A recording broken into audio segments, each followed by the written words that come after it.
What if the darkness you fear is not a shadow but a presence? What if in the quiet moments when you think you are alone, something unseen watches, waits, and corrupts?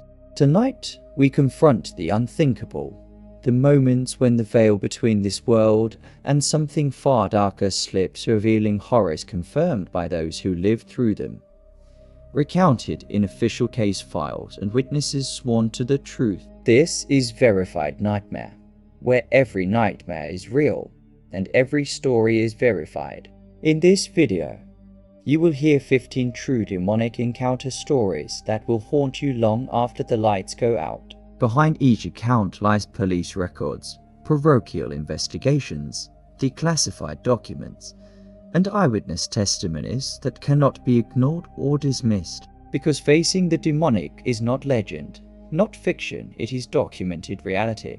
Prepare yourself, hit subscribe and ring the notification bell, because what you are about to hear will make you question the safety of the world outside your door. The darkness is waiting, and so are the stories.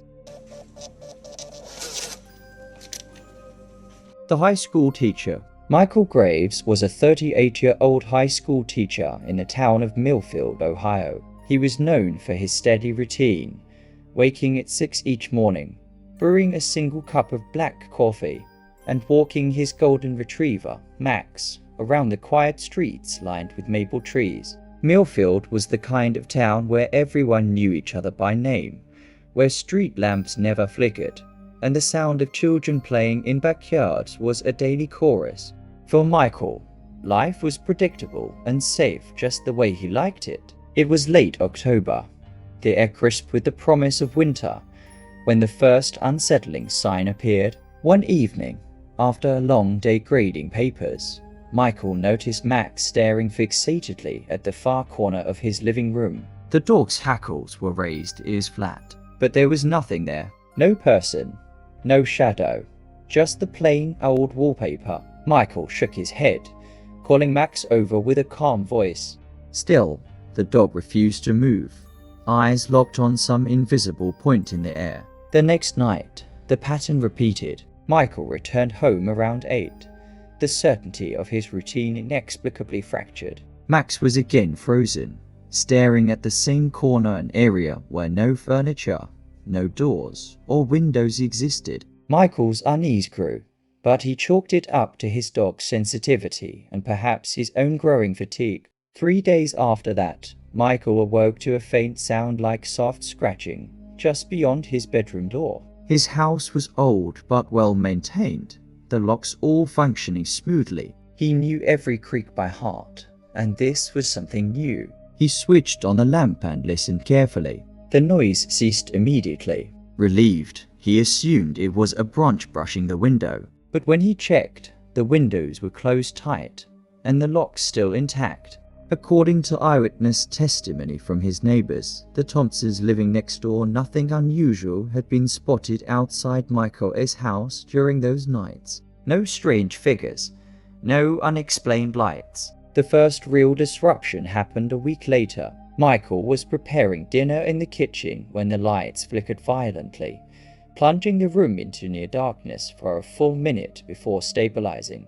The house's electrical system was modern, upgraded just last year. There was no record of outages or malfunctions in the neighborhood. Disturbed, Michael decided to double-check the circuit breakers. He discovered that none had tripped. The official maintenance report filed by the local utility company confirmed that no faults or surges were recorded for that day or the nights preceding it.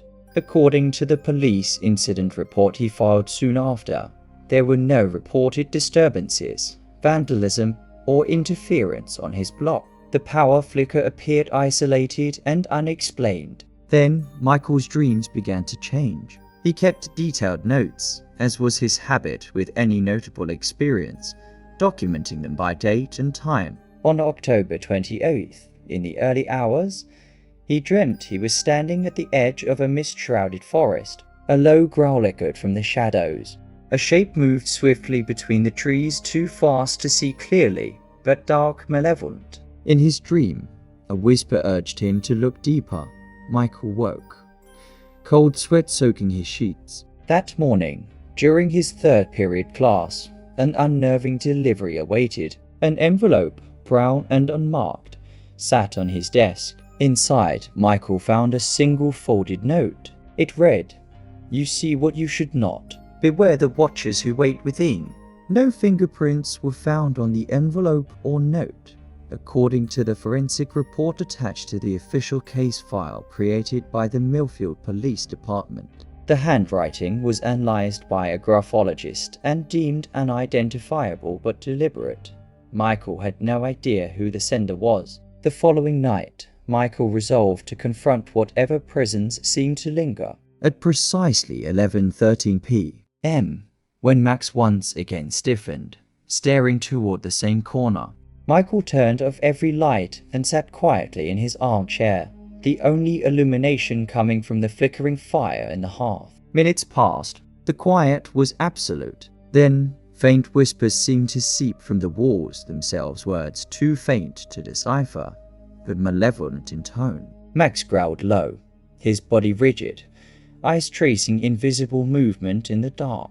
Just as Michael reached for his phone to record the sounds, a single, sharp crack echoed behind him. The wooden floorboard beneath his chair had split cleanly in two. Startled, he turned abruptly. The corner Max had been fixated on was now suddenly plunged into shadow, though no obvious obstruction justified it. In that shadow, Michael swore he saw two eyes, red, unblinking, and deeply hostile. His breath caught, frozen in disbelief. After that night, Michael sought help from the local police, filing comprehensive complaints that included his audio recordings, dream journals, and physical evidence like the mysterious note. The police confirmed the recordings contained unusual frequencies, analyzed by audio forensic experts at the State Crime Lab, who found low hums linked to no known electronic device. More disturbingly, neighbors began reporting odd sightings.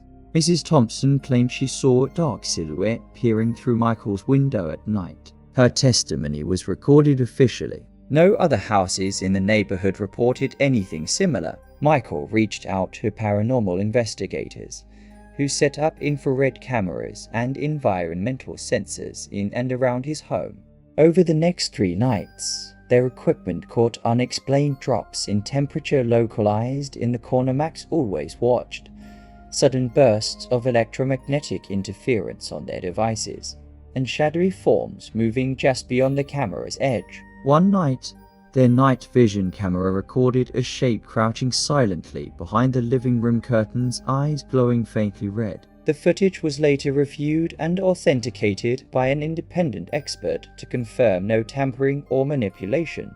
Despite mounting evidence, official investigators advised Michael to relocate, citing mental health concerns as a possible cause linked to stress and lack of sleep. Their reports, while professional, made no mention of the physical evidence recorded. Yet the strangest detail remained unresolved. Every morning at precisely 6:17 a.m., Michael discovered small scratches etched into the wall near his front door, 3 vertical marks, uneven and shallow, as though made by claws.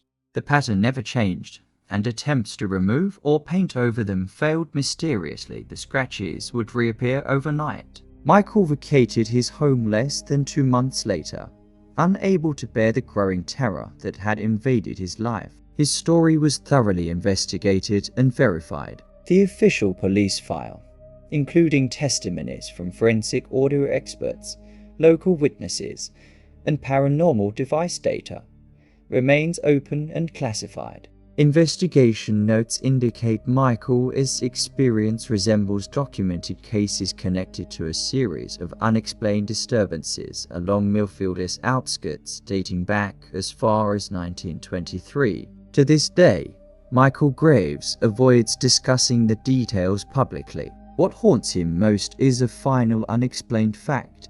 Each time he moves to a new residence, the scratches reappear on his bedroom walls within days. The scratches survive, and so does the darkness that follows him. This case was corroborated by multiple experts and supported by official reports from the Millfield Police Department and independent forensic examinations. But perhaps the most chilling truth is this: some nightmares don't stay behind locked doors, they follow you home. The night shift nurse Sarah Banks was a 29-year-old nurse working the night shift at a small but busy hospital in Glenville, West Virginia. Known for her calm demeanor and unwavering focus, Sarah had developed a habit of writing in a worn leather journal after each shift of practice. She said helped her process the emotional toll of her work. Glenville itself was nestled among rolling hills and dense forests, a town where everyone expected peace, and nothing dark ever disturbed the quiet. It was a week in early November when the first odd occurrence unsettled Sarah's routine. One evening after work, as she prepared to unwind at home, her phone rang with a call from an unknown number. The voice that answered was not Sarah's own. It was distorted, whispering in a tone that was both male and cold, uttering only one word, "Leave." She hung up bewildered, but the incident was dismissed as a random prank. Her phone carrier confirmed no recorded calls from that number were traced back to any known line. 3 days later, the strange phenomenon escalated.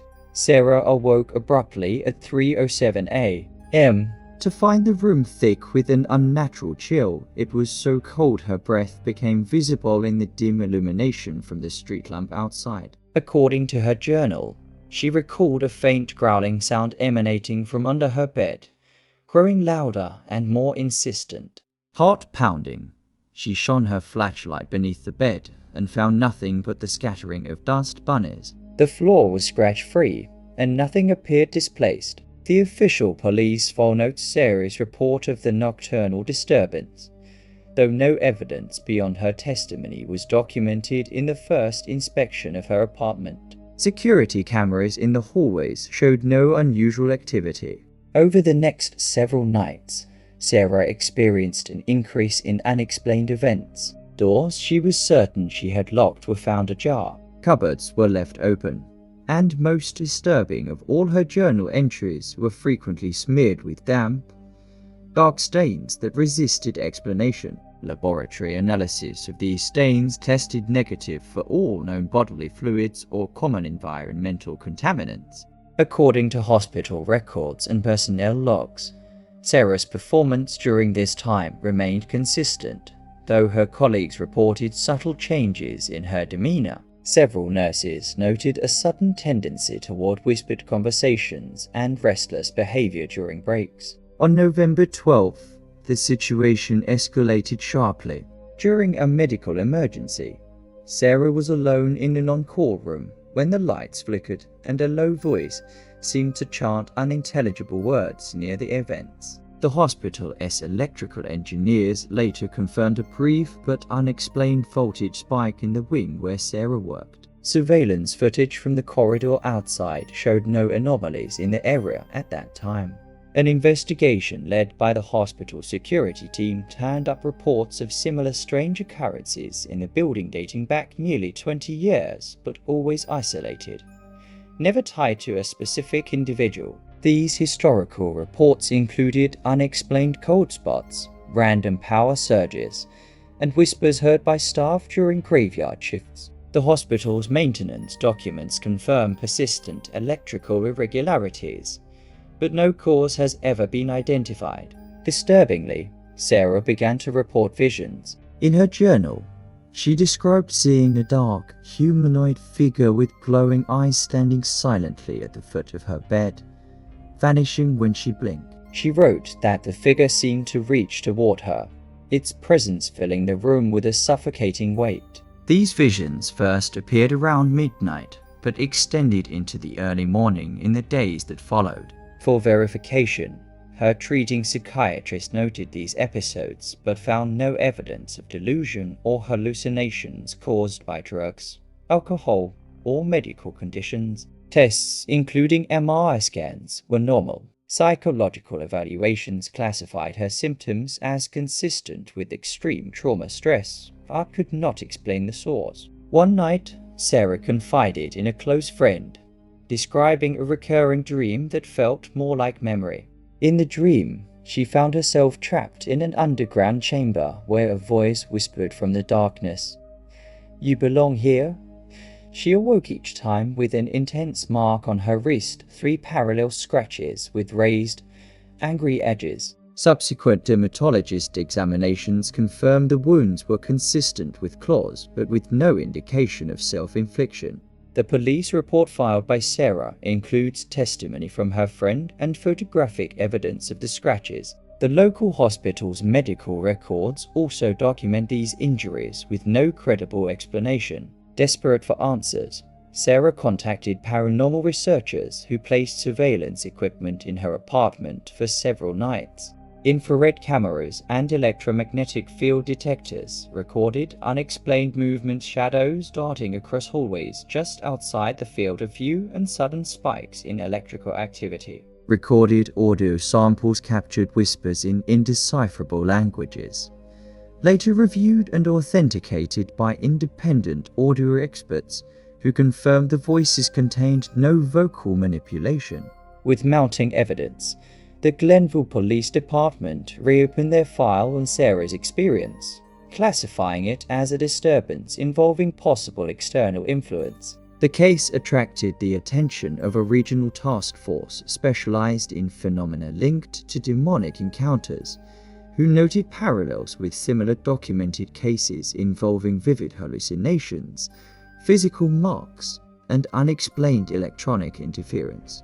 The investigators also detailed an incident in the hospital archives where, in 2004, a janitor reported feeling invisible hands clutching his throat in the same wing where Sarah worked. Official reports from that period remained sealed, but were referenced in the task force's confidential briefing. Months later, Sarah left Glenville and relocated without explanation. She ceased journal entries and severed most social contacts. What remains unresolved is perhaps the most unnerving detail. Months after moving, Sarah received a package at her new address. Inside was a small mirror, cracked and smudged. Resting on the surface was an inscription, barely legible. "Still watching. The return address. Simply Glenville. This package has been verified by Postal Service records and forensic analysis. No sender was ever identified." The case file remains active, corroborated by police documentation, medical examinations, audio and visual expert testimony, and eyewitness reports. And while Sarah disappears from official records, the darkness she encountered, and perhaps carries with her, lingers. There are places where evil waits patiently, invisible beneath the day, and sometimes it finds a way in when we least expect it. The construction worker Michael Carter was a 34-year-old construction worker living in Ravensbrück, a small town in rural Alabama. His days consisted of long hours at the site, his hands roughened by work and his mind often preoccupied with the quiet stability of his life. He was a man of routine, waking at dawn, eating dinner alone on the porch, then drifting off to sleep under a ceiling fan that clicked rhythmically. Ravensbrück was the kind of place where everyone knew each other's name, where the air carried the scent of pine and earth, and the nights were peaceful. But Michael's world was about to be turned upside down by something he could not explain. It all began with small, seemingly insignificant events. It started one Saturday evening, when he returned home after a long shift, tired but eager to relax. As he locked his door behind him, he saw a faint, shadowy figure at the edge of his yard, just beyond the line of trees. The figure was tall and hunched, with a shape that flickered in the moonlight, almost like a distorted silhouette. Michael blinked, shook his head, and dismissed it as a trick of the darkness. But the sightings continued. Every night he saw the figure loitering just outside his property, sometimes moving closer, other times disappearing into the woods. According to local witness testimony, several residents had reported similar figures wandering near the outskirts of Ravensbrück, an entity few dared to name or confront. One evening, Michael decided to investigate. Armed with his flashlight, he stepped outside at exactly 11:37 p.m., aiming to catch a glimpse of the creature. Silence enveloped the neighborhood, broken only by the occasional owl hooting from the surrounding woods. He walked along the fence line, shining his light into the darkness. For a moment, he thought he saw the figure crouch behind a patch of thick bushes, but as he approached, it vanished. His heart pounded, an adrenaline rush mixed with dread. The next night, he brought a camera, a high-quality night vision device he used for filming wildlife, to document the phenomenon. He stationed himself quietly in his backyard and waited.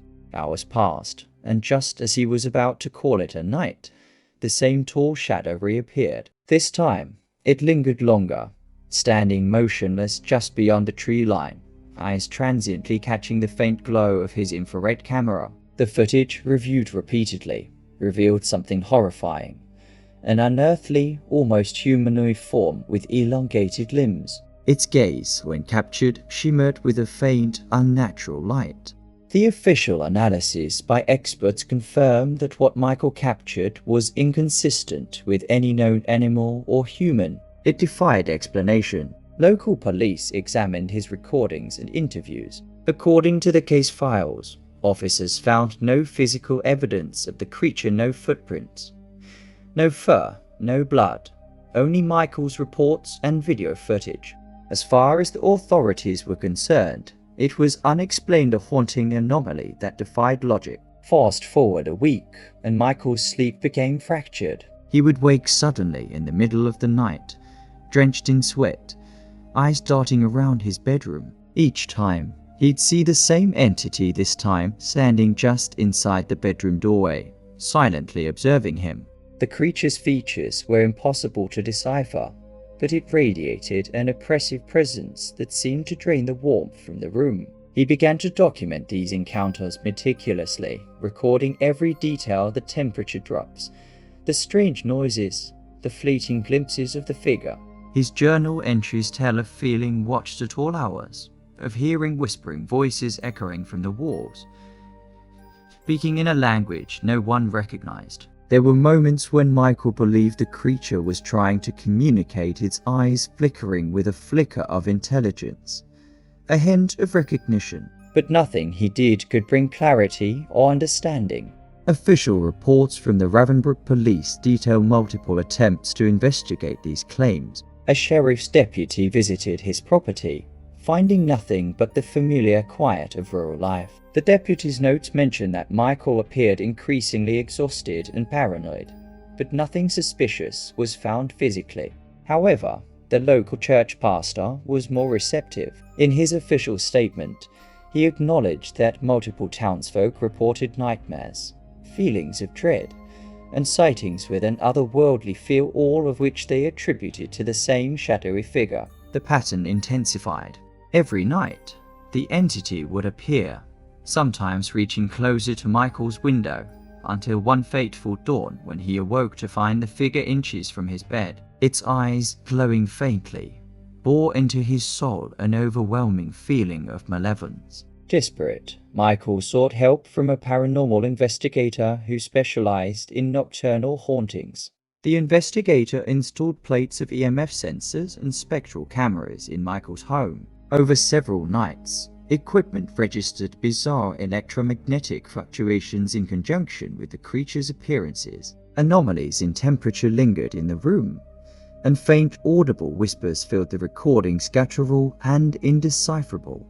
Officially, the case was documented as an unexplained phenomenon, a potential manifestation of a demonic entity linked to the area as history. Local legends spoke of an old Native American curse and stories of shadow spirits haunting the land, but none could be definitively proven. Months later, Michael moved away, his nerves battered and his mind haunted. The entity never followed him, but the experience left scars. His final journal entry, written in hurried, trembling handwriting, said, "It's always watching. No matter where I go, it waits." In the dark, and the last verified fact, the house in Ravensbrück has remained vacant since he left. No one dares to buy it, and the land is now avoided after sunset, because some things aren't meant to be understood, and some entities continue to lurk where the living dare not look. This case was corroborated by police reports, forensic analysis, and eyewitness testimony, all pointing to an unexplainable, malevolent presence that defies rational explanation. Officially, it remains open, a mystery backed by evidence, but unresolved by science. And the chilling truth remains. Sometimes the shadows are not empty. Sometimes they are watching you. The librarian Emily Ross was a 27-year-old librarian in the quiet town of Ashwood, Michigan. Known for her quiet dedication and love of old books, Emily spent her days cataloging rare manuscripts and helping locals find forgotten stories. Her life was a gentle rhythm. Mornings spent sipping chamomile tea by the window, afternoons filled with the smell of aged paper and polished wood. Ashwood was a town where autumn was always golden, the streets peaceful and lined with vibrant maple trees. Nothing in Emily's routine suggested that the ordinary was about to unravel. It began subtly, as if the shadows themselves were whispering secrets. One October evening, Emily returned home after work to find her front door slightly ajar. This was unusual. She always locked it carefully. Her apartment was on the third floor of an older building, accessed by a creaky stairwell. According to the building superintendent's maintenance log, no other tenants had reported disturbances. Emily found no sign of forced entry or theft, yet the door's latch was loose, as if someone had been inside. That night, Emily awoke at exactly 2:03 a.m. to a strange, low humming sound. She described it in her diary as a vibration felt more than heard. It seemed to come from the corner of her living room, the part where the shadows pulled despite the lamplight. On an impulse, she turned on her phone's flashlight and shone it at the corner. For a breathless moment, she saw a flicker, a dark shape, quickly retreating into the deeper shadows. The next morning, her journal entry noted the odd cold that lingered there, too bitter for the season. Days later, while cataloguing a donation of old books at the library, Emily discovered a leather-bound journal among the stack. It bore no author's name, but the pages detailed disturbing accounts of local lore stories of a spirit known as the Watcher, said to haunt Ashwood streets. The author wrote of sightings and encounters stretching back decades. Emily felt an uneasy connection. The accounts matched many of her recent experiences. According to eyewitness testimonies collected by a local historical society, complaints of shadow figures and chilling presences cut through Ashwood's past.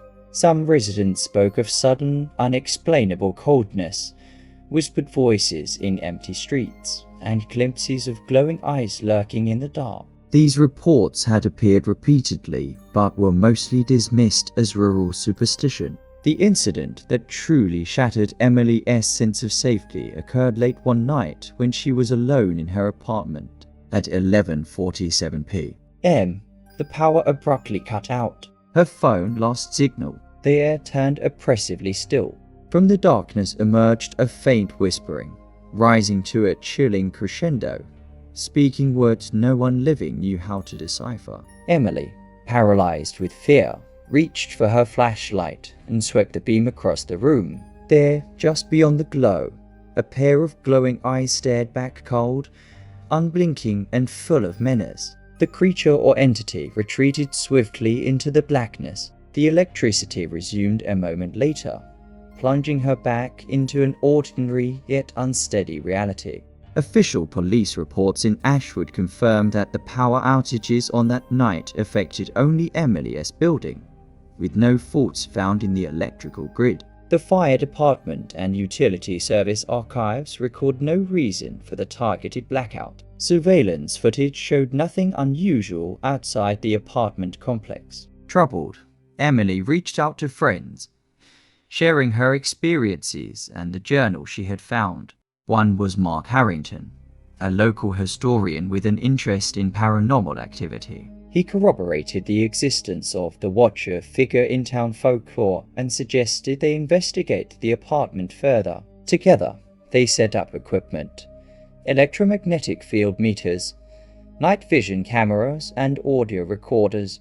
Over several nights, recordings picked up patterns: sudden EMF spikes near the apartment's shadowed corner, unexplained cold spots, and low-frequency noises outside the audible range. Audio samples contained whispered voices, later analyzed and verified as neither human nor animal but consistent across recordings. Marquez's research uncovered a chilling detail. Previous tenants of Emily's apartment had left suddenly, citing strange occurrences, rapidly escalating fear and physical symptoms like headaches, unexplained bruises, and insomnia. Police confirmed multiple anonymous calls from the building over the past decade, reporting strange noises and dark shapes seen through windows. As Emily's journal notes, the entity seemed to gain strength over time. She documented its increasingly aggressive behavior: objects moving without explanation, phantom footsteps pacing the floor above, and a shadow that sometimes crossed her doorway when she returned home. One night, Emily woke to a sharp, searing pain on her wrist. Looking down, she found deep claw marks, fresh and bleeding. Medical records from the emergency room later confirmed the wounds resembled scratches, but the source remained a mystery. She denied any accident or self-infliction. The incident was officially reported as assault without an identified assailant. Desperate for answers, Emily contacted a parapsychology expert specializing in demonic phenomena. The expert reviewed her recordings, medical reports, and journal entries. He concluded that Emily was likely experiencing a persistent entity identifiable as a demonic presence associated with long-term attachment to human environments, a haunting of an especially malignant nature. The expert's formal report was submitted to local law enforcement and included in the case file. Investigators noted similar cases in the region, indicating a pattern of escalating encounters with malevolent entities in Ashwood and nearby townships.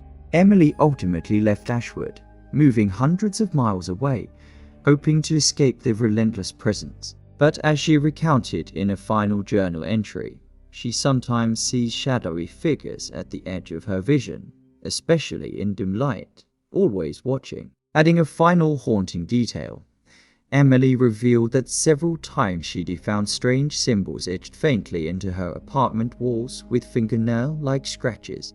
Attempts to remove or paint over them failed. The symbols would reappear unchanged every time. Historic records confirm these symbols correspond to ancient marks linked to warding off or summoning spirits, a paradox that deepens the mystery. The police file remains officially open, supported by forensic evidence, eyewitness testimony, medical reports, and the parapsychology expert's investigation. Yet, no resolution has been reached. Emily's story stands as a chilling testament. Sometimes the entities we fear are not content to remain in the shadows. They seek to invade our lives, our spaces, silent watchers waiting patiently to reveal themselves. And as the final line of her journal ominously warns, beware the eyes in the dark. They do not blink, and they never forget. This case was documented thoroughly and verified by multiple independent sources, including police reports, medical examinations, and expert analysis. It remains a dark enigma in Ashwood's history, an encounter with a presence that refuses explanation. The accountant David Rodriguez was a 41-year-old accountant living in Pinewood, Oregon. Divorced with 2 children, David cherished the tranquility of small-town life, where tree-lined streets and annual block parties created a sense of belonging he hadn't known in years. His days were marked by routines: a morning jog through the neighborhood park, coffee with the same barista, and evenings spent reading or tending to his modest garden. Pinewood was serene, safe, or so it seemed. His first unsettling encounter began on an ordinary Thursday afternoon. David received a piece of misplaced mail, a letter addressed to someone named Alec E.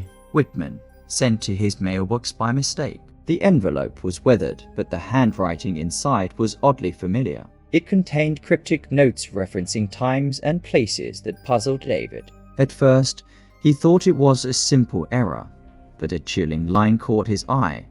"You cannot run from what watches in silence." Neighbors confirmed he had not signed up for any unusual correspondence. Postal Service records verified the letter's origin from a town nearly 20 miles away, now supposedly abandoned after a decades-old mining collapse. The possibility that such a note came from an unreachable place gave the first inkling that things were far from ordinary. Soon after, more incidents unfolded. One evening, as David prepared dinner, the doorbell rang. No one was there, but a strange eerie humming filled the air.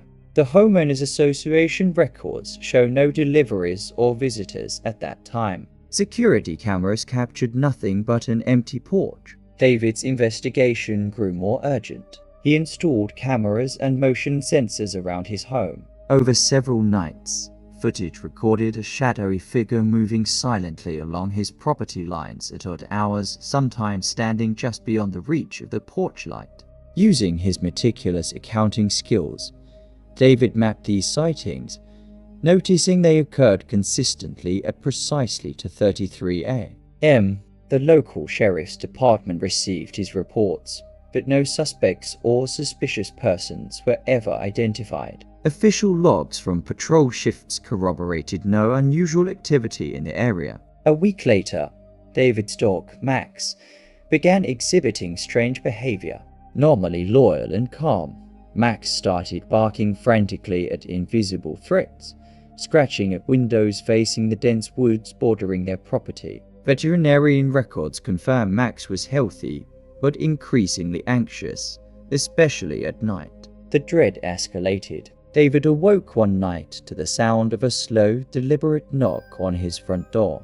He checked, finding nobody outside. A forensic examination of the door confirmed no forces or tools had been used, only bare knuckles. The timing again fit the pattern, 2:33 a.m. That same night, David tuned into his kitchen radio. Across the static came faint words of voice, whispering his name along with fragmented sentences. "Leave now, before it's too late. They are closer than you think." The voice was identified by experts analyzing the recording as belonging to a local man who had died 5 years earlier, according to coroner reports. This message was verified by audio specialists who confirmed no tampering or overlay had been applied. David decided to dig into the history of his neighborhood and discovered troubling entries in public records.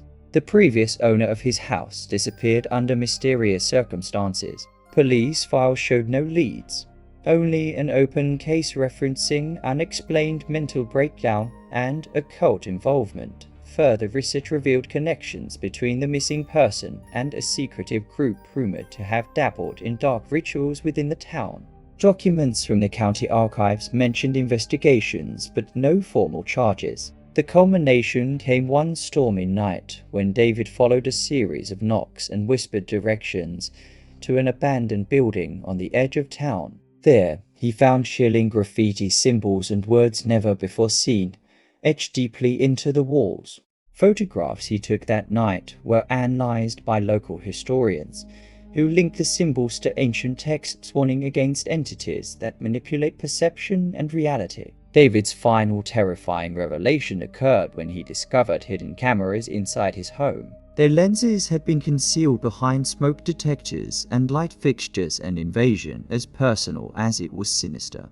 Police investigations confirmed these cameras had been installed by unknown individuals skilled in stealth technology. Surveillance footage showed shadowy figures moving silently throughout his home during his absence. Following an official report, a coordinated police raid uncovered no suspects. However, devices were confiscated and analyzed, showing encrypted signals traced back to unidentified sources. The official case notes conclude that David and his family were likely targeted by those seeking control through fear and manipulation, possibly connected to occult groups operating covertly in Pinewood. David relocated his family soon after but remains haunted. According to an account from a close friend, he still receives a postcard every year on the anniversary of his discovery, postmarked from the now extinct town that sent the first letter. Experts involved in this case confirm the events described are supported by verified police records, forensic analysis, eyewitness statements, and official postal investigations. Despite this, the underlying threat remains unresolved. The quiet town of Pinewood hides entities that watch and wait, patient and relentless. And for David Rodriguez, some nightmares never end. Graphic designer Jessica Lane was a 33-year-old graphic designer living alone in Cedarbrook, a small town in Northern California. Known for her keen eye and meticulous work, she often spent late nights perfecting clients' logos and digital art. Her apartment was a sanctuary of clean lines and minimalism, filled with plants and her favorite vinyl records. Cedarbrook was renowned for its tight-knit community and scenic mountain views, a perfect escape from the city's chaos. But Jessica's life would soon unravel in ways she never imagined. It started with a subtle disruption in her usual routine. One evening, after a long day, Jessica noticed the faint scent of sulfur lingering in her apartment, sharp and unmistakable. She first attributed it to the faulty heater, but inspections by maintenance confirmed the unit was functioning properly. Neighbors reported no similar smells. Jessica's journal documents the scent appeared nightly around 10:17 p.m., lasting only moments. Then came the unexplained noises. At precisely 3:02 a.m. on several nights, Jessica awoke to the sound of soft chanting, a low guttural melody composed of syllables that made no sense yet filled her with dread. She recorded one instance on her phone, which was later sent to a linguistics professor. The expert reported the chant resembled fragments of dead languages used in occult rituals, lending chilling credence to its authenticity. One night, Jessica awoke to her apartment plunged into darkness. Her phone had died suddenly despite being fully charged, and her digital clock flickered erratically. The air was so cold her breath was visible in the dim light. She sensed a presence standing at the foot of her bed, a tall shadow figure with glowing amber eyes, unmoving but filled with malevolence. She described the figure as having a vaguely humanoid form, but with distorted proportions. Jessica's detailed account matches that of an identity verification report compiled by law enforcement after she called for assistance. Responding officers found nothing but normalcy. Her apartment was secure and undisturbed, and equipment tested showed no anomalies. Yet Jessica's fear was undeniable, and her testimony prompted a deeper investigation. Seeking answers, Jessica installed security cameras and environmental sensors. Over several nights, the devices recorded frequent drops in temperature localized near her bedroom door. Electromagnetic field meters spiked unpredictably during the chanting episodes. Cameras captured fleeting shadow movements that defied natural explanation, shapes melting through walls and vanishing when approached. Jessica's case file includes expert analysis from a team specializing in paranormal phenomena.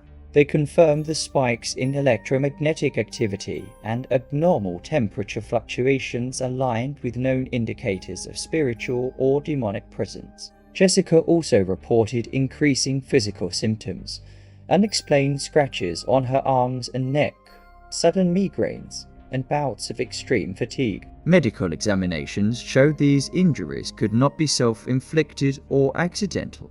Dermatologists noted the claw-like wounds were unusual in shape and depth. Compounding Jessica's terror were messages left anonymously, cryptic notes taped under her keyboard, carved into wooden furniture, or whispered through static on her radio. One note read, "The darkness is patient. It claims what you fear most."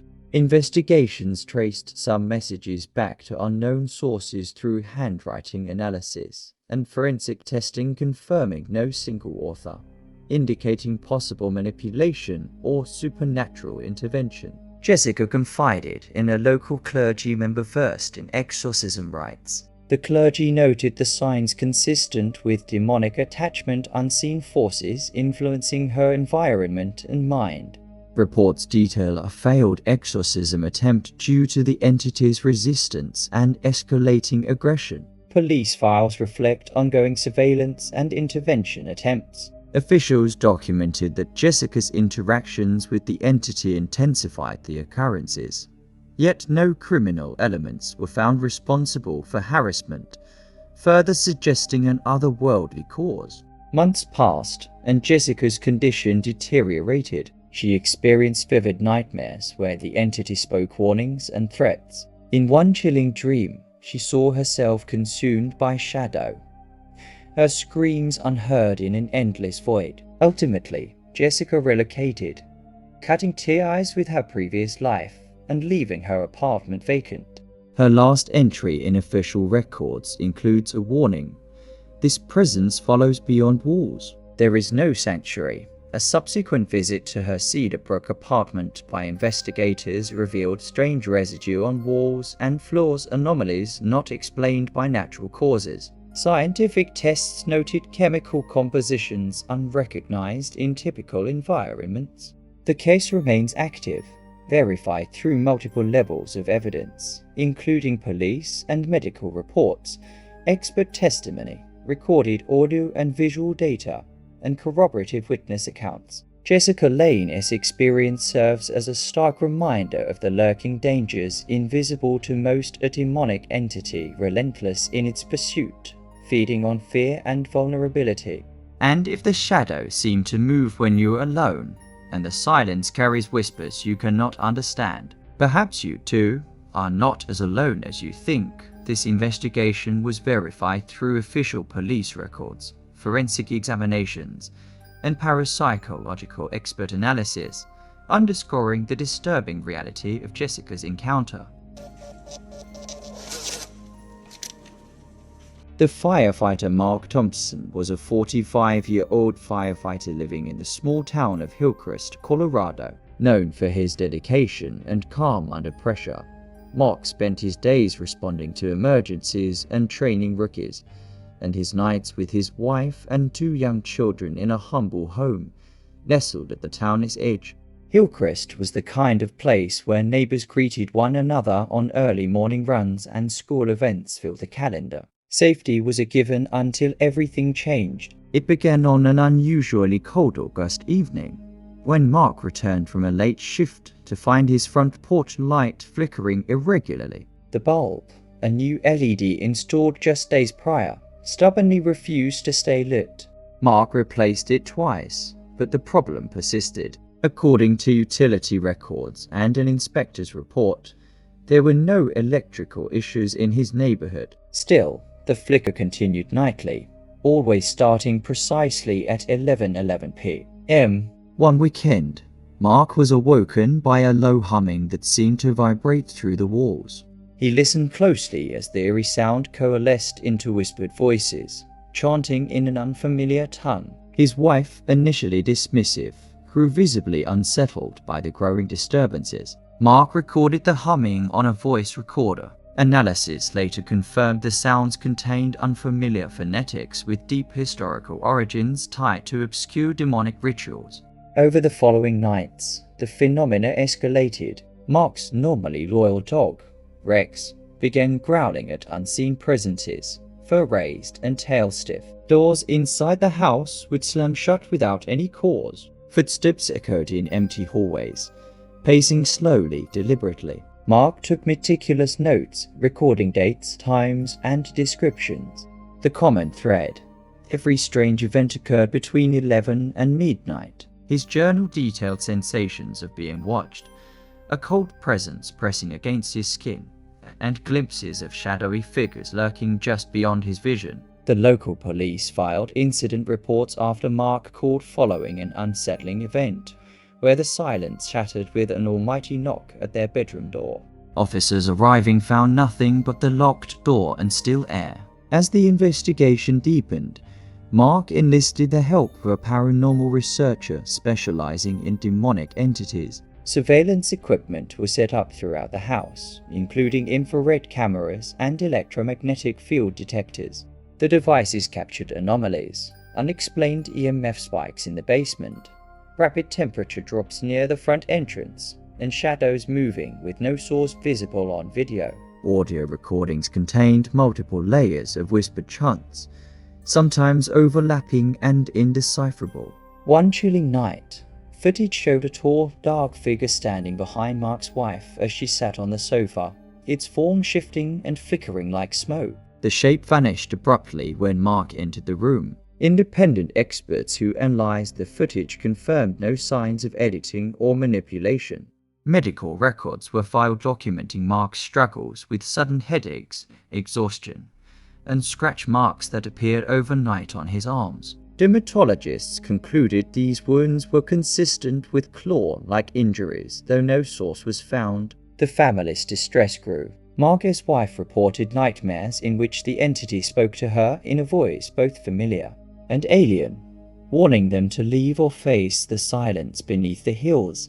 Historical research uncovered that the land beneath their home was once the site of a long-abandoned mining operation, closed after reports of mysterious deaths and disappearances. Local historians confirmed that occult ceremonies had been rumored to take place there decades ago, though no official documentation exists. The police investigation remains open, with multiple interviews, forensic data, and expert opinions confirming the events. Eventually, the Thompsons moved away, leaving their home as a silent testament to what had transpired. But the darkness did not stop. Neighbors reported hearing footsteps and a low humming drifting from the empty house. The local fire department noted that alarms frequently malfunctioned there despite repeated repairs. Mark's final communication with the investigative team warned of a presence that waits patiently in the silence, hungry for fear. This case was corroborated by official police reports, forensic evaluations, expert paranormal testimony, and multiple eyewitness statements. It serves as a chilling reminder. Sometimes, the fires we fight with our hands are not of wood and flame, but of far darker origins burning quietly beneath the surface, ready to consume. And in Hillcrest, the night keeps its secrets close, and its watches closer.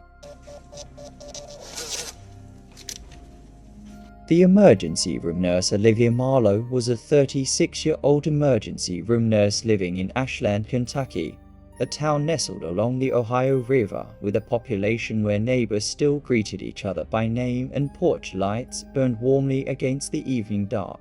Known for her resilience and unwavering compassion, Olivia had navigated years of high-pressure healthcare work with grace, always committed to comforting others in their worst moments. Her routine was grounded early morning runs along the riverbank, late-night reading by her vintage desk lamp, and weekend visits to the community's small farmers market. For Olivia, Ashland was a refuge, a place marked by familiarity and light, until the shadows crept in, unsettling everything she once held true. It began, quite unexpectedly, in early October with a series of small, unexplainable events that disrupted her carefully ordered life. One chilly evening, Olivia returned home from work to find the front door unlocked, something she was certain she had latched tight before leaving. There were no signs of forced entry, no disturbance of her belongings or missing items. Her neighbors, their butlers, confirmed from their window surveillance footage that no unknown figure had approached her home that night. The police report filed clarified that nothing unusual had been detected in the vicinity. Still, unease began to take root. Then came the first of what Olivia could only describe as whispers. They started late at night, when the city seemed enshrouded in silence. At first, they were faint murmurs, indecipherable, barely audible voices seeming to weave in and out of the quiet. Olivia recorded these incidents with a handheld audio recorder, capturing multiple sessions of these low-frequency sounds. Preliminary analysis by an acoustic expert determined that the voices contained layered dialects, some resembling ancient languages long dead, others eerily familiar but twisted beyond recognition.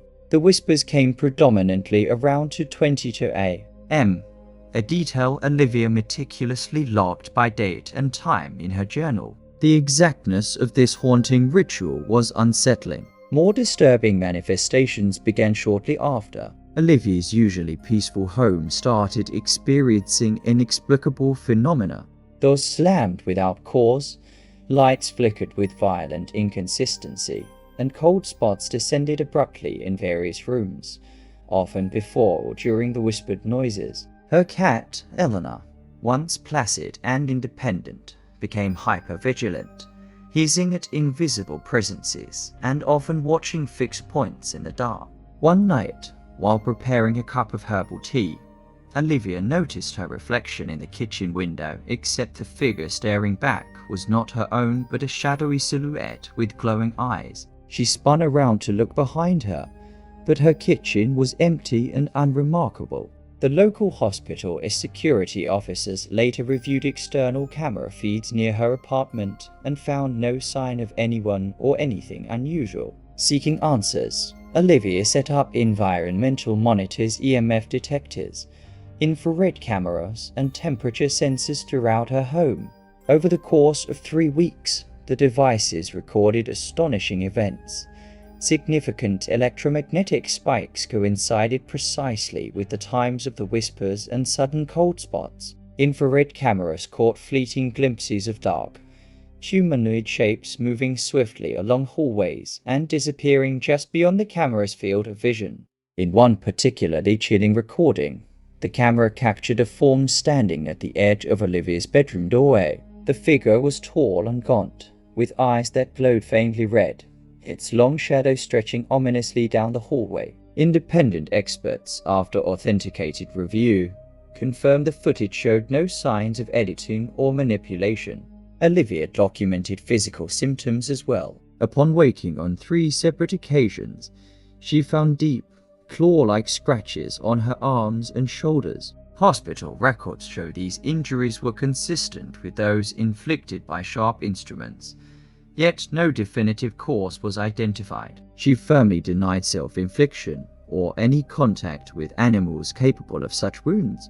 Among these horrifying experiences was an episode that would become the defining moment of her ordeal. On the night of October 19th, as the clock struck 3:03 a.m., Olivia woke to the suffocating feel of heavy air pressing down on her chest. Struggling to breathe, she felt an unseen force pin her against the bed. From the darkened corner of the room, a deep growl rose, dissonant, primal, filled with rage. She could smell the acrid stench of sulfur heavy in the air. The room pulses with a voracious energy. Gathering all her strength, Olivia reached for her phone to call for help, but the device slipped from her grasp, landing silent and dead on the floor. In that moment, the shadowy figure materialized fully before her eyes, towering above the bed, its outline blurred and smoky, but eyes glowing with an infernal brilliance. It spoke not in words but in a series of commanding echoes resonating directly inside her mind. Leave, or become one of us. When the sun rose, Olivia was found by her neighbor, having fled into the hallway, shaking and pale, muttering fragments of the terrifying night. Paramedics documented signs of severe distress and exhaustion. After reporting the incident, police arrived and conducted a thorough search of the apartment. No physical evidence of another person or intrusion was found. Emergency services verified no external causes for the episode, and no medical history supported hallucination or mental illness. Driven to understand the source of her torment, Olivia consulted with Father McKenna, a local priest who had experience with reported demonic possessions. Father McKenna recounted a similar occurrence from decades before in Ashland, where a family had fled a house reportedly cursed due to occult activity tied to a former occupant. Together, they performed a series of blessings and prayers aimed at cleansing Olivia's home. According to Father McKenna's logs, these rites temporarily diminished the intensity of the occurrences but failed to eliminate them. Each time, the dark presence would return, stronger and more persistent. Olivia's case attracted the attention of a multidisciplinary team including parapsychologists, medical doctors, and law enforcement. Their collective investigations included forensic audio analysis, magnetic resonance imaging scans, and environmental testing. The parapsychologists concluded that the entity was a classic example of a demonic attachment, a persistent, malevolent force attaching itself to a human host and environment. Documentation from the police case files affirmed the validity of these findings. Despite the coordinated efforts, the entity continued to torment Olivia. In a final act of desperation, she left her home, relocating to another state. Yet, even after the move, similar disturbances continued to plague her new residence. Unexpected power outages, whispers in empty rooms, and fleeting shadows at the edges of vision. Her personal journal, preserved in the official case file, ends with a haunting entry. They did not stay in one place. It follows me watching, waiting, patient. It waits. The investigators involved in Olivia Marlowe's ordeal confirmed through multiple layers of verification, eyewitness testimony, medical documentation, audio-visual evidence, and expert analysis that this was a true encounter with a demonic presence. Ashland, Kentucky remains a quiet town on the surface, but beneath its serene streets lurks a darkness too persistent to ignore. And for Olivia, the nightmare never truly ended. The software engineer.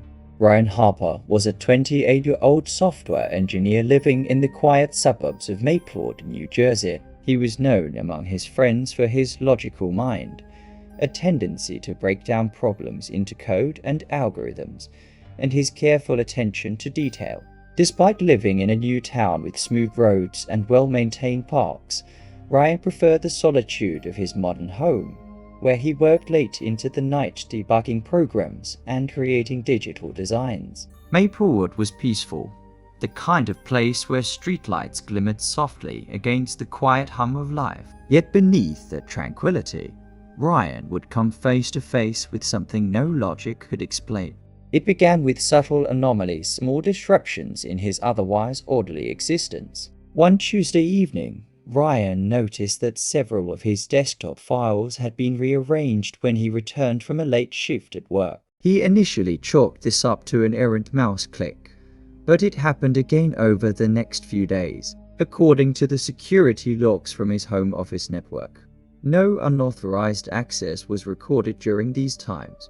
The smart locks on his doors showed no breaches, and surveillance footage from outside his property showed nothing unusual. The growing unease took a sharper turn a week later when, during a routine night of programming, Ryan experienced an unexpected power surge that caused his entire home network to fail. Checking his equipment, all hardware appeared intact. The surge protector wasn't even tripped. Later, the local utility company verified no external fluctuations affected his area at that time. That same night, Ryan awoke sharply at 3:17 a.m. to find his dog, Jasper, barking furiously at the corner of his bedroom. The dog's growl was low and threatening, a behavior unusual for his normally calm companion.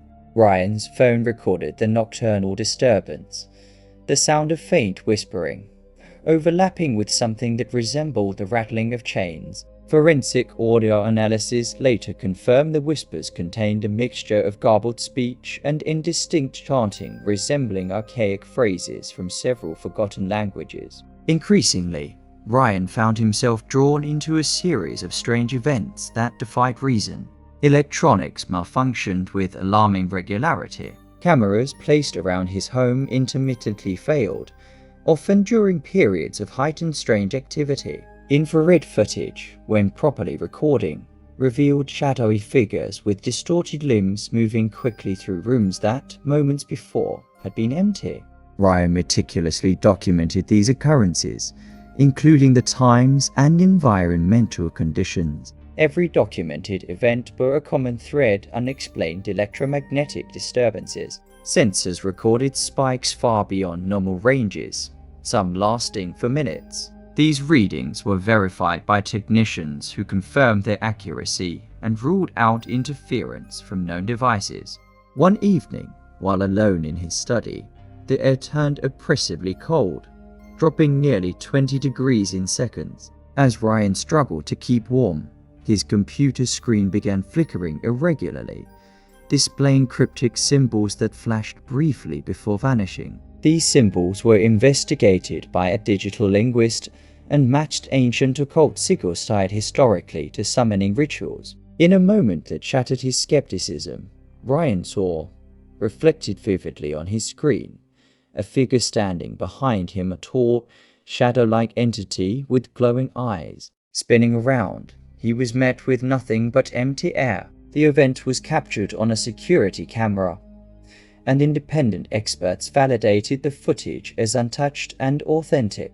Ryan's growing fear soon extended to physical manifestations. He began waking with deep scratches on his arms and shoulders and even bruises that had no medical explanation. Doctors who examined him documented the wounds but found no evidence of self-infliction or abuse. The scratches followed irregular patterns, far too precise and deliberate to be accidental. Alongside these physical signs was a psychological toll. Ryan experienced vivid nightmares of dark corridors and silent screams. He reported hearing unexplainable voices whispering his name, sometimes while fully awake. These experiences were corroborated by medical professionals involved in his case who noted high levels of stress and sleep disturbances but couldn't offer a clinical diagnosis beyond acute anxiety. Seeking answers, Ryan contacted a local paranormal investigation team. They installed a series of sensitive devices throughout his home, including thermal cameras, electromagnetic field meters, and audio recorders. Over the following nights, the devices recorded multiple anomalies: sudden drops in temperature, unexplained shadows darting across hallways, and voices speaking in unknown tongues.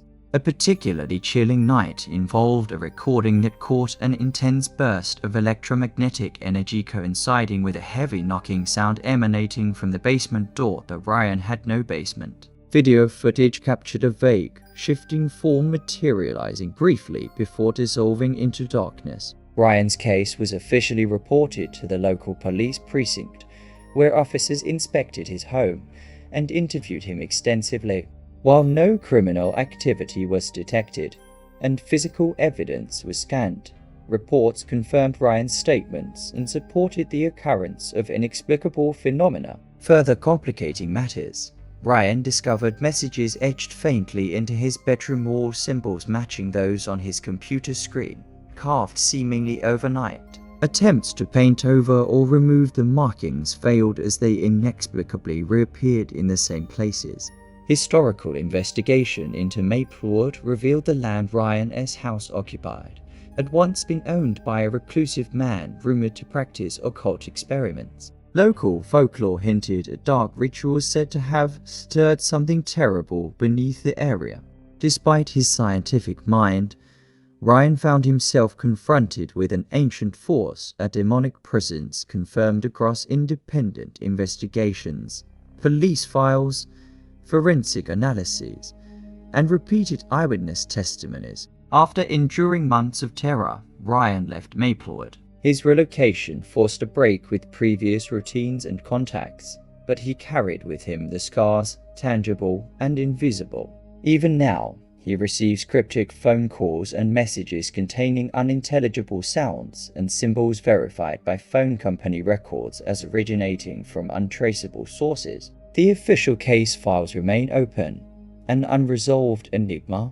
Ryan Harper's encounter reminds us that some shadows linger beyond reason's reach, stalking the edge of our perception, and often they hide where the light is brightest.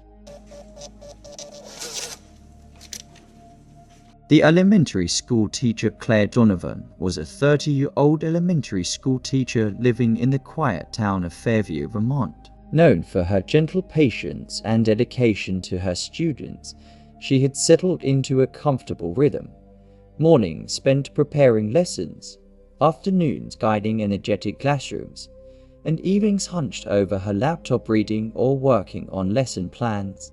Her small, cozy house was framed by dense woods, a place she loved for its tranquility and the whispered songs of the forest. But beneath Fairview's idyllic surface, Claire's life would be forever changed by an encroaching darkness she could neither explain nor escape. It began innocuously. One crisp autumn evening, Claire arrived home to find her mailbox overstuffed with letters, postcards, and flyers she hadn't received before. Among them was an envelope addressed to her, but bearing no return address and written in a strange, nearly illegible script. Inside was a single page with unsettling phrases.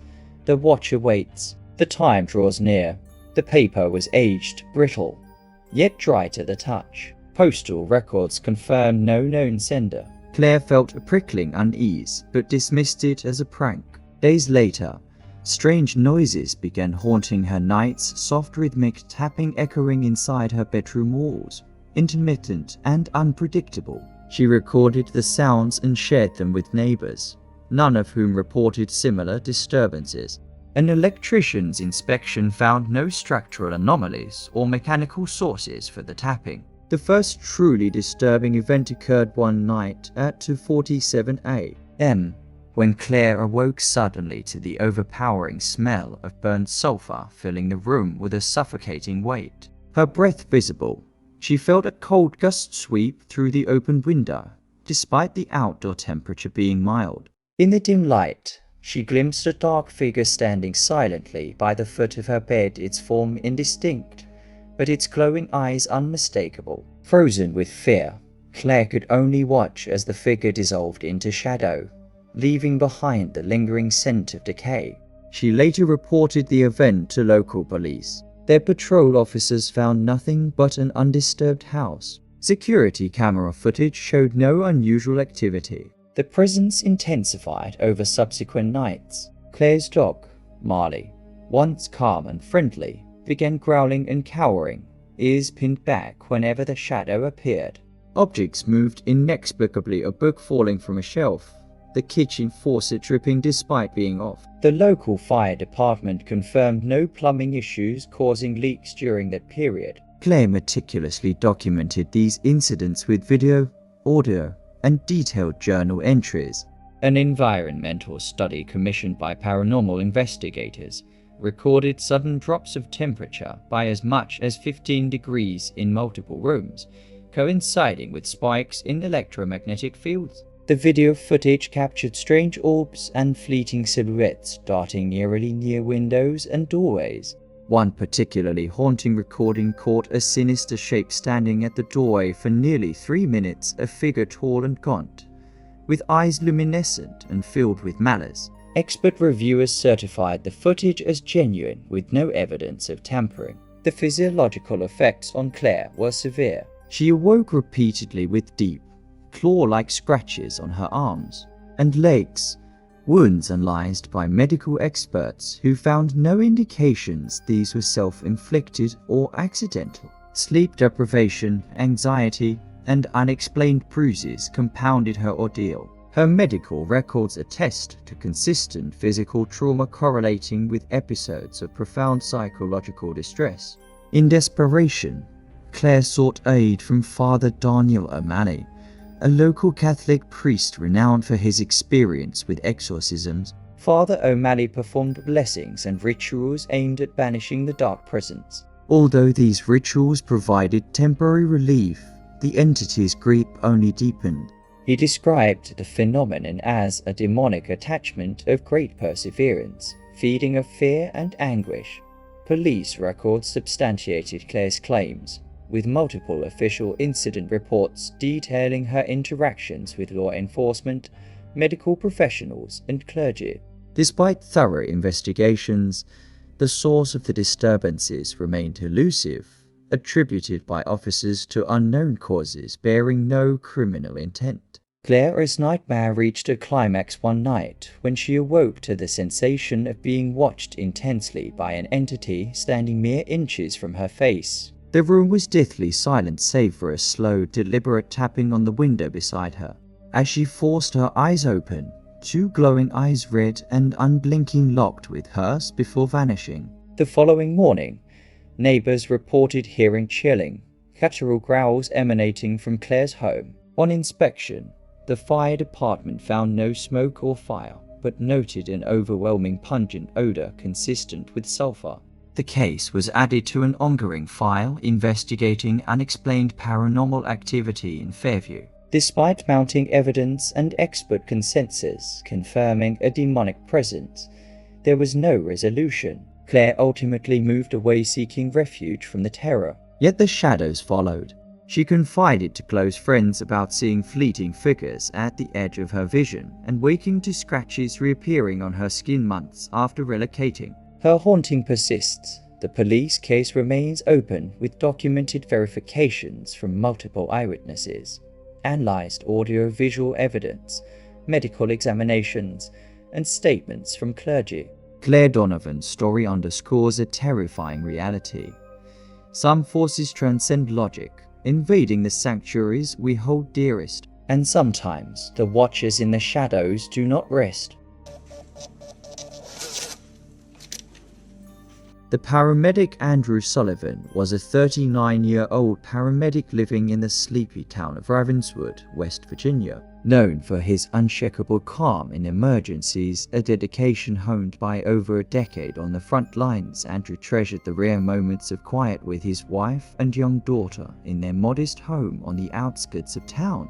Ravenswood was the kind of place where autumn fog rolled thick over dense woods, and nights felt heavy with silence. Yet for Andrew, the quiet soon became a sinister presence that would haunt him in ways no emergency call ever had. The first sign of trouble came on an ordinary Thursday evening in late September. Andrew returned home from a long shift exhausted, eager to eat and unwind.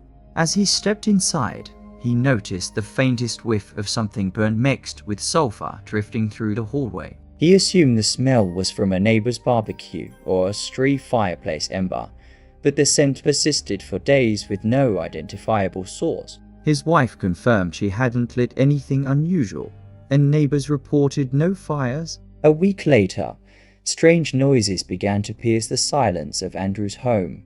At 3:33 a.m. precisely, he woke to a slow, deliberate tapping on the skylight above his bedroom. The noise was rhythmic, almost like footsteps or the knocking of a being attempting entry. When Andrew rose, checked the roof, and looked out the windows, everything was undisturbed.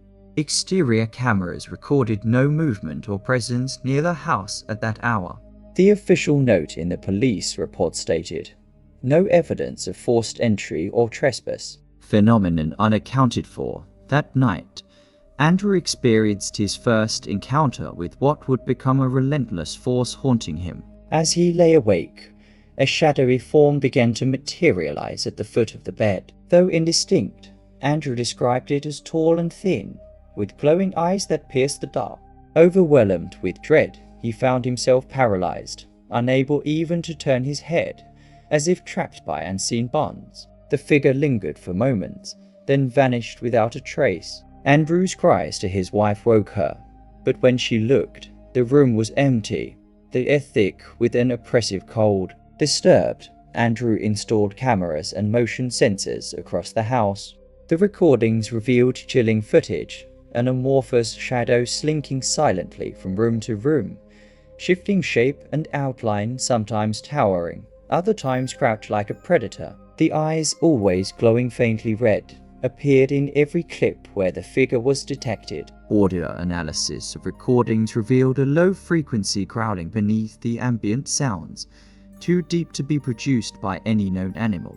Corresponding environmental data identified abrupt temperature drops, sometimes 15 degrees or more, precisely when the presence was recorded. Electrical systems in the house malfunctioned unpredictably.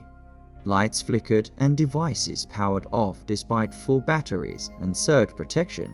Medical examinations documented Andrew's deteriorating health. He suffered from sudden migraines, insomnia, and unexplained bruises and scratches on arms and torso. Physicians ruled out self-infliction and noted the wounds bore patterns indicative of sharp claw marks. The injuries seemed to deepen over time. According to official police files, Andrew reported multiple episodes of terrifying hallucinations, or so the initial police assessment suggested. However, subsequent psychiatric evaluations concluded Andrew was lucid and mentally sound, with symptoms consistent primarily with extreme stress and trauma, but without delusions or psychosis. The worsening situation led Andrew to seek help from Reverend Martha Jennings, a local spiritual counselor with experience in exorcisms and spiritual cleansing. Reverend Jennings performed rituals invoking protection and attempted to expel the malevolent presence. While the rituals yielded brief reprieves, the entity's influence returned stronger each time, as documented in Reverend Jennings's handwritten reports included in the case file. Historical records researched by local historians uncovered a chilling layer. Andrew's home had once been built atop the ruins of an old church that burned down under mysterious circumstances in the late 1800s. Town legend spoke of dark rites held beneath the church, involving summoning and binding rituals intended to contain the Watcher in shadows. The official archives documented multiple unexplained deaths at the church site decades ago. One particularly harrowing night, while Andrew was alone, the entity fully manifested in the living room. He described it appearing as a towering beast with long, skeletal limbs and burning red eyes, its breath smelling of sulfur and decay. During this encounter, the room was engulfed in unnatural darkness. Surveillance footage from that night was later analyzed by independent paranormal experts and verified as unaltered. Following this incident, he found occult symbols etched into his bedroom walls, symbols consistent with ancient bindings but reversed, suggesting a ritual to summon, not seal. Attempts to erase or paint over the markings repeatedly failed. The symbols would return, unaltered. Amidst the chaos, Andrew continued working, though exhaustion weighed heavily. His co-workers attested to his fading focus and increasing absenteeism due to physical and mental health struggles. Emergency services personnel formally documented these concerns. In the closing weeks of his ordeal, Andrew's family began experiencing the terror firsthand. His wife and daughter reported seeing shadows move across rooms and hearing disembodied voices whispering unintelligible threats. These testimonies were included in police affidavits and verified by third-party witnesses. Faced with no other choice, Andrew and his family left the home, relocating miles away to seek safety. His final statement to investigators warned, "This thing does not stay in one place. It follows. It waits." The property remains abandoned, shunned by locals who report strange phenomena, flickering lights, unexplainable noises, and chilling temperature fluctuations. The case file, classified yet accessible to authorized personnel, contains thorough documentation from police reports, medical records, audio-visual evidence, expert analysis, and eyewitness statements. Andrew Sullivan's encounter with the demonic presence in Ravenswood stands as a sobering testament. Some darkness cannot be outrun, some watchers do not rest, and the horrors lurking beyond the veil can follow silently, patiently waiting to reclaim what they lost. In Ravenswood, the night still carries whispered warnings. Listen closely, and you might just hear the tapping at your own window. Journalist Jacob Miller was a 43-year-old journalist living in the slow-moving town of Millhaven, Pennsylvania. Known for his sharp eye and thorough reporting, Jacob had carved out a modest but steady career uncovering stories ranging from local politics to human interest pieces. Millhaven, with its brick sidewalks, aged maple trees, and quiet streets, was a place that felt frozen in time. Life moved predictably here, and Jacob liked it that way until the night everything shifted. His first warning sign came on an otherwise ordinary Saturday. Jacob returned home late, the sky darkened by thick clouds, carrying a damp chill that crept into his bones. As he unlocked his door, he noticed a folded piece of paper slipped under his welcome mat. The message was stark and simple. "You are not alone." There was no signature, no explanation. Jacob immediately checked for cameras or witnesses, but found none. Postal services confirmed no recent mail deliveries at his address aside from regular correspondence. The local police took a report, but had no immediate leads. Over the next days, small oddities unsettled Jacob's routine. His usually reliable locks jammed inexplicably. Lights flickered with no electrical faults. At night, a low humming filled his apartment, growing louder near midnight, then fading away like a passing storm. Then came the whispers. It started subtly disjointed phrases, barely audible, that Jacob assumed were the product of his imagination or exhaustion. But soon the voices sharpened, coalescing into clear, malevolent threats. They chanted in languages Jacob recognized from obscure religious texts, Latin, Aramaic, and others long forgotten.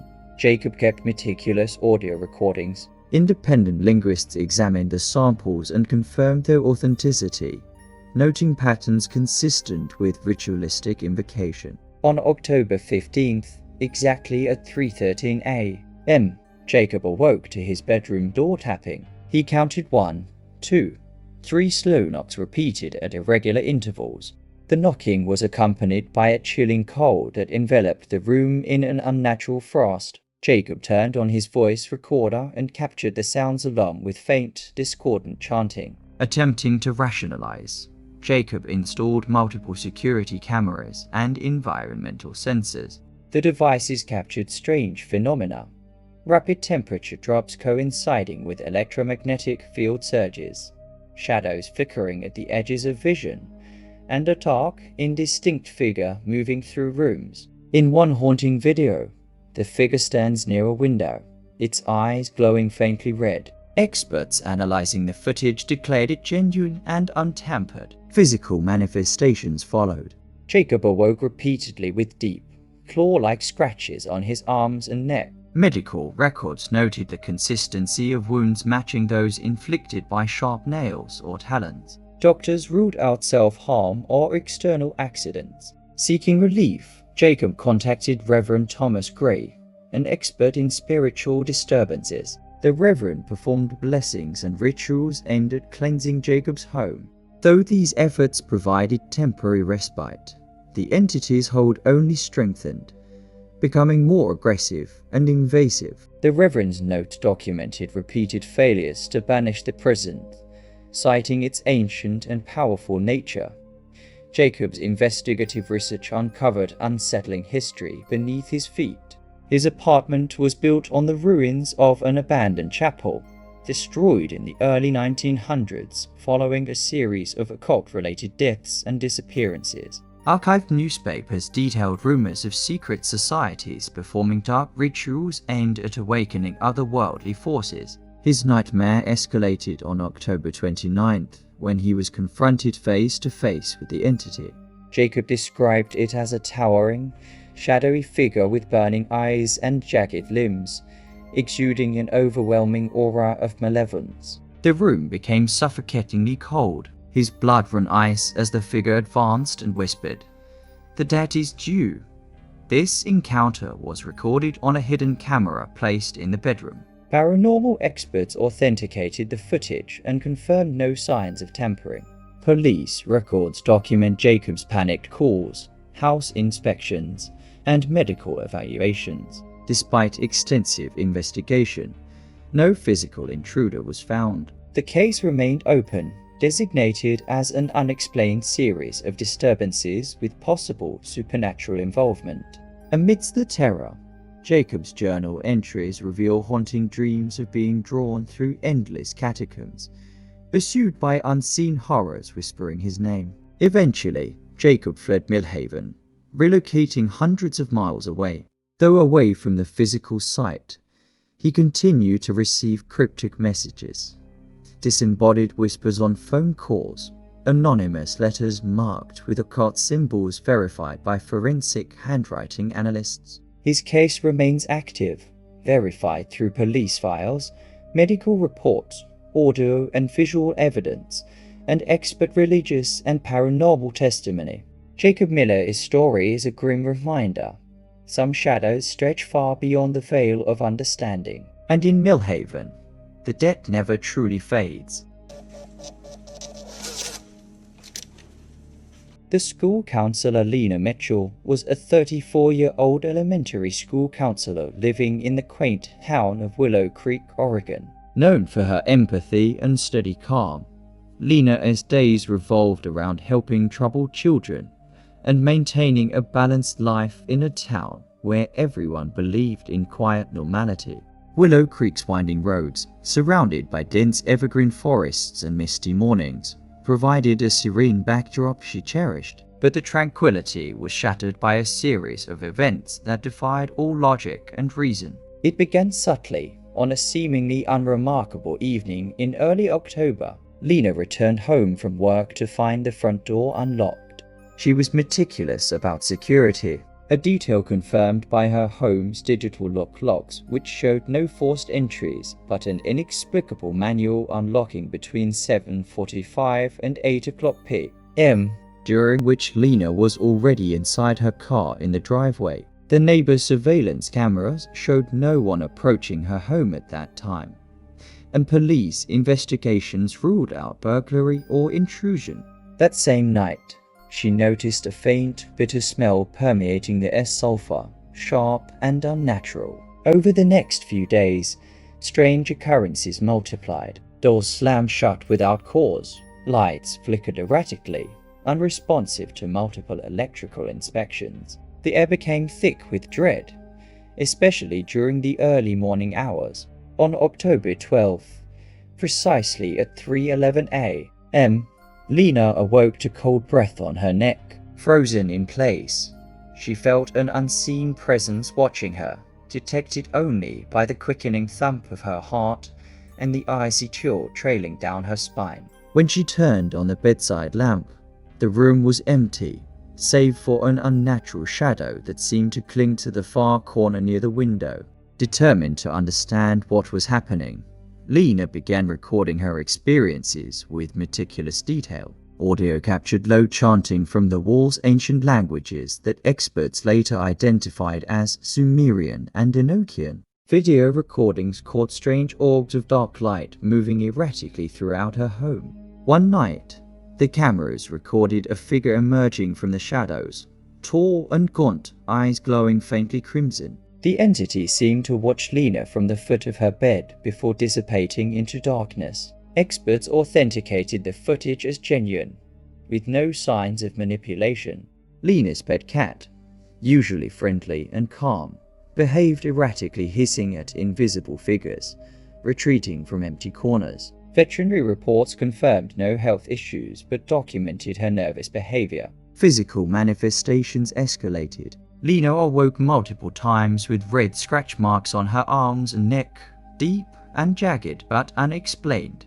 Medical professionals concluded the wounds were consistent with sharp claws but ruled out self-infliction. Seeking help, Lena consulted with Reverend Samuel Price, a regional expert on demonic activity. Reverend Price's official notes detail repeated rituals conducted in her home, including blessings and prayers aimed at expelling the dark force. Though these measures temporarily subdued the presence, the entity's influence soon returned with greater intensity. Historical records revealed on land deeds and local archives that Lena's home was situated near a site once belonging to a secretive cult active in the late 1800s. According to declassified documents, the cult was rumored to have performed rituals to summon and bind malevolent spirits, resulting in unexplained disappearances and deaths in the region. One chilling night, Lena experienced an intense encounter. The entity materialized fully, looming over her with a burning gaze. The temperature dropped drastically as it emitted a guttural growl that seemed to shake the very walls. She described feeling paralyzed and unable to scream as the entity's shadow lunged. Emergency services found Lena the next morning in shock, physical marks visible across her body. Police logs from that day record their investigation and witness statements, but found no indication of any perpetrator or natural cause. Despite the terror, Lena persisted in documenting her experiences, hoping for answers. Over time, the disturbances intensified. Blood-red handprints appeared on walls overnight. Haunting voices whispered her name. Electronic devices failed inexplicably. Her journal entries, included in the official case file, reveal a woman fighting to maintain sanity while battling an entity that thrived on fear. Unable to continue living in the haunted home, Lena relocated across state lines. Yet even away, she reported feeling watched, shadows flickering at the edge of vision, and hearing faint whispers on her phone messages, again verified by forensic audio specialists. The official police case remains open, supported by multiple levels of evidence, medical records, eyewitness testimonies, expert analysis from clergy and paranormal specialists, and authenticated audio-visual documentation. Lena Mitchell's ordeal paints a stark portrait of a relentless demonic presence persisting through realms seen and unseen. In Willow Creek, as in many quiet places, darkness waits patiently, ready to slip through cracks where faith and reason falter. And sometimes that darkness finds you first. The historian Marcus Reed was a 37-year-old historian specializing in early American occult practices, living quietly in the town of Blackwood, Maine. Known among scholars for his meticulous research and quiet demeanor, Marcus had dedicated his life to uncovering the buried secrets of New England's shadowy past.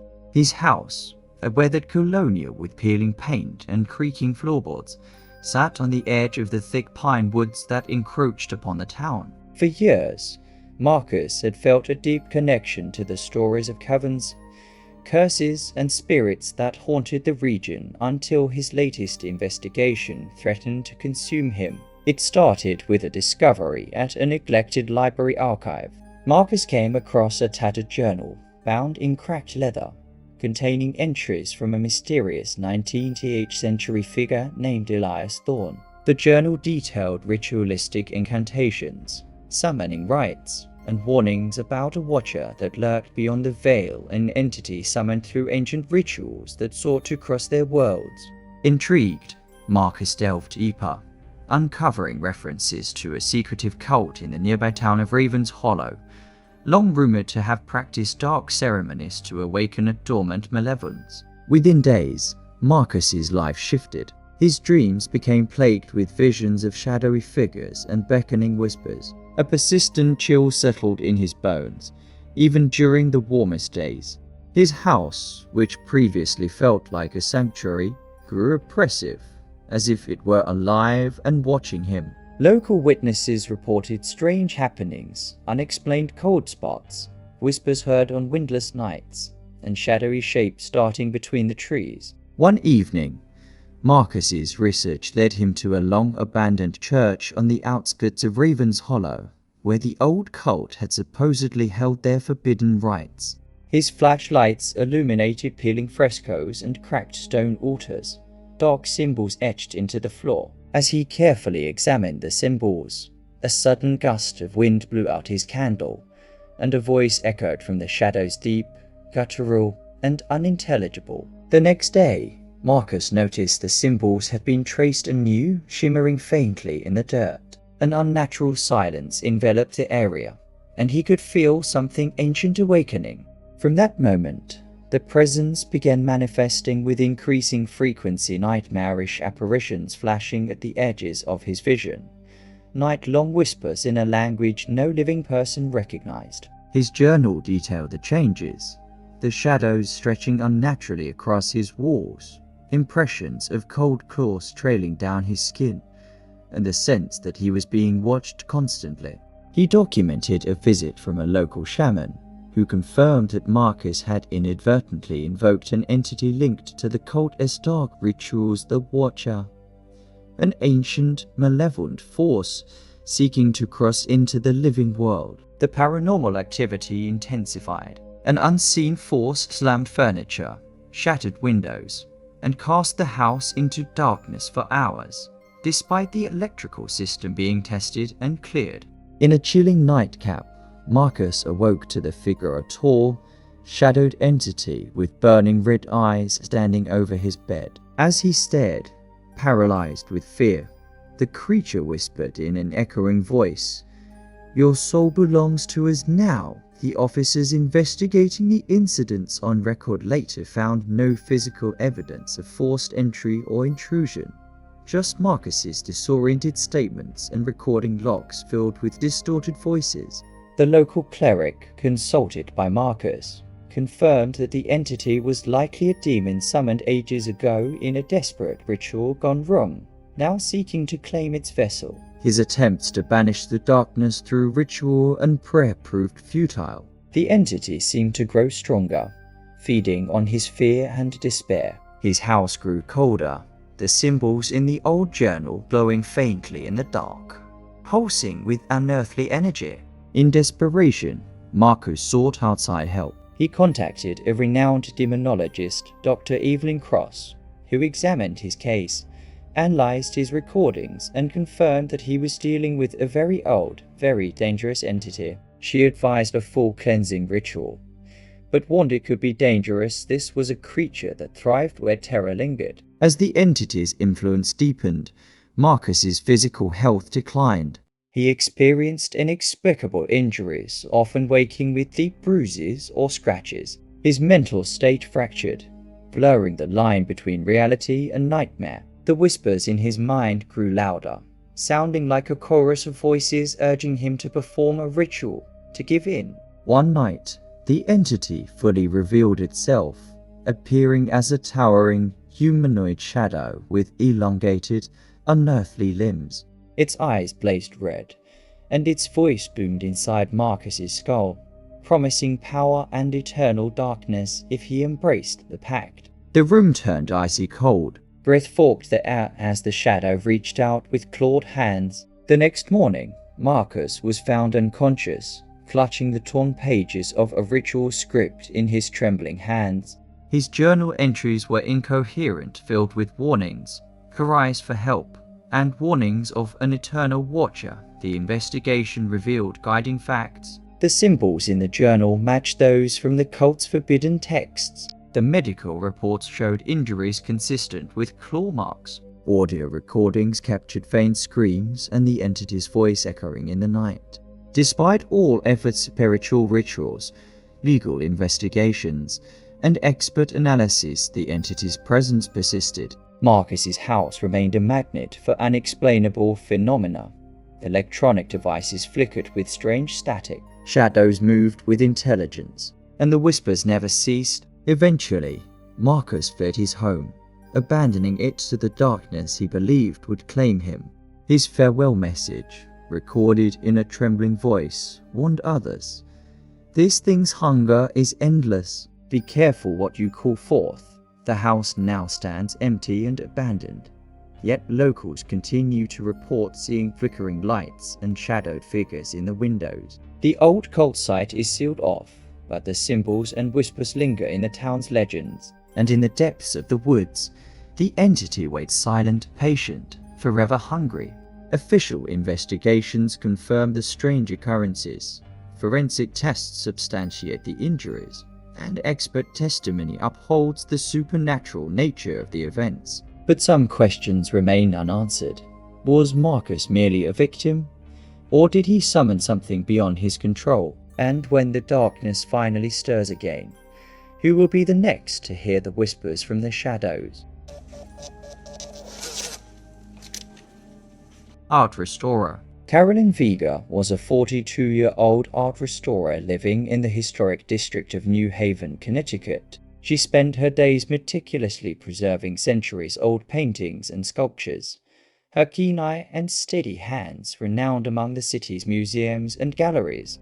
New Haven had always felt like a city caught between past and present, with its ivy-covered buildings and winding cobblestone streets whispering history into every corner. For Carolyn, her apartment in a restored Victorian townhouse embodied that blend of eras, a sanctuary filled with art, light, and calm. But the tranquility would soon fracture, replaced by a creeping darkness that defied all reason. The first signs came slowly, almost imperceptibly. Carolyn noticed that some of the paintings she had recently restored began to show faint, almost imperceptible distortions. Faces blurred for a moment, eyes seeming to flicker and shift in the edges of her vision. At first, she blamed eye strain or fatigue, but over the next few days, these visual glitches grew more pronounced. She captured photos with her phone, hoping to prove it was just an artifact of lighting or reflection, but the images revealed something much more unnerving. Subtle, sinister faces lurking behind the brushstrokes twisted into silent screams. Around the same time, strange noises began to haunt her apartment. At exactly 17 a.m. every night, a dripping sound echoed from the ceiling, as if water were leaking from some unseen source. Despite thorough inspections by building management and plumbers, no leaks or moisture were found. The sound stopped as abruptly as it started after nearly 2 weeks, but an oppressive atmosphere remained. Then came the shadows. Carolyn first noticed them reacting to her presence. In the muted light of her studio, a shadow would drift across the floor, smaller than a person but moving with intent. Reflections in her antique mirrors revealed fleeting silhouettes standing just behind her, vanishing when she turned to look. Security cameras she installed captured blurry, indistinct forms that defied clear explanation.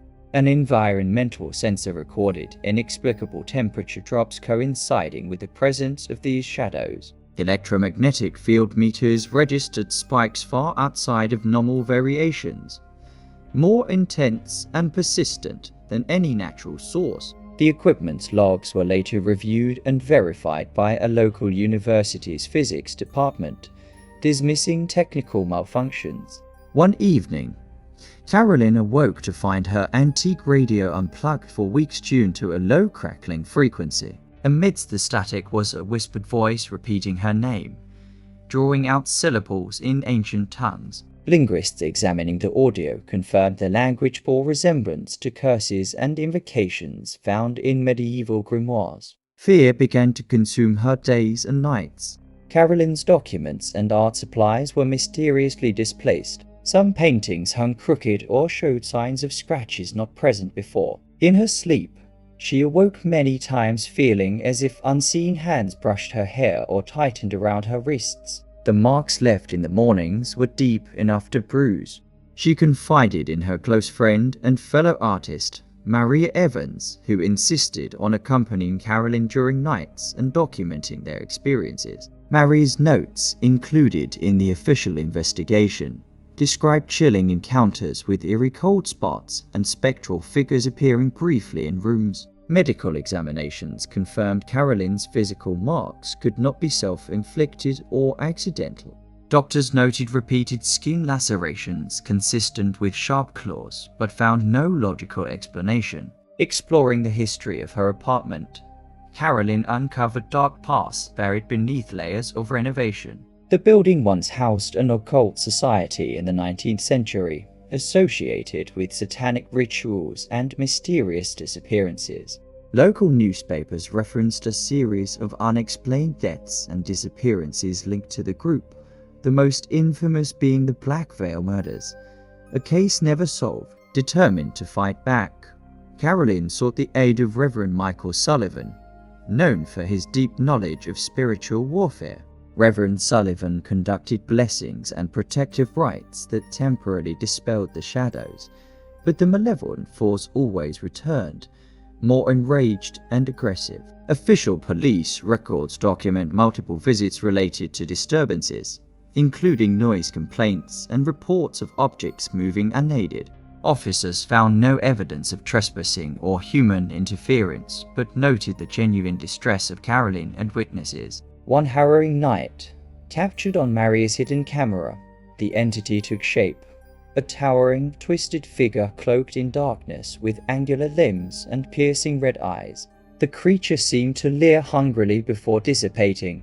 Independent paranormal researchers authenticated the footage as genuine and untampered. As Carolyn's mental state deteriorated, the entity intensified its attacks. It whispered of her surrender, its voice both seductive and threatening. The scratches deepened, and sleep became impossible. Despite her fear, Carolyn refused to abandon her home and life. She documented every event, preparing a comprehensive file including video, audio, photographs, medical reports, and historical research, submitting this to both police and paranormal organizations. Eventually, Carolyn left New Haven, relocating to a distant city. Yet the shadows followed. She reported unexplained cold drafts in her new home, hearing faint whispers and experiencing sudden, unexplained physical pain. Forensic audio sampling confirmed the presence of similar low-frequency sounds on her phone and in her new residence. The unresolved case remains open, supported by an array of evidence. Verified medical reports, audio-visual documentation confirmed by expert analysis, police investigations, and statements from clergy and witnesses. Carolyn Vieger's haunting illustrates a grim truth. Evil often resides not in the dark corners of ancient castles, but in the spaces we inhabit, patiently waiting for cracks to widen. And some shadows cannot be shaken, for they are tied to us in ways we can neither see nor understand. If you ever feel eyes watching you from behind a canvas, or hear whispers dancing through the static, beware. Sometimes art doesn't just imitate life, it captures something far darker. Through every story tonight, a pattern emerges, a harrowing truth that transcends geography and time. These aren't mere tales spun in the dark. They are accounts grounded in verified evidence and official investigation.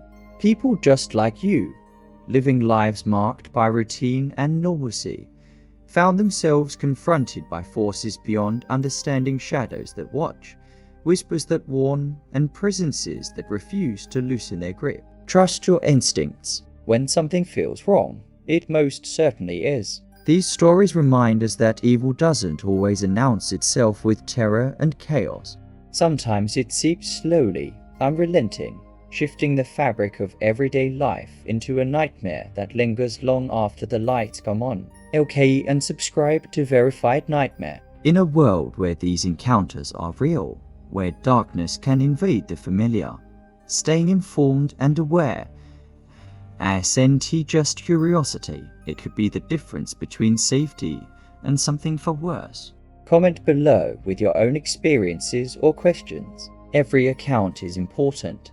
Together we uncover the nightmares society prefers to ignore. Remember, the most dangerous monsters are often the ones who look just like us or hide just beyond the edge of our sight. This has been Verified Nightmare. Stay safe, stay vigilant, and never forget, some nightmares don't end when you wake.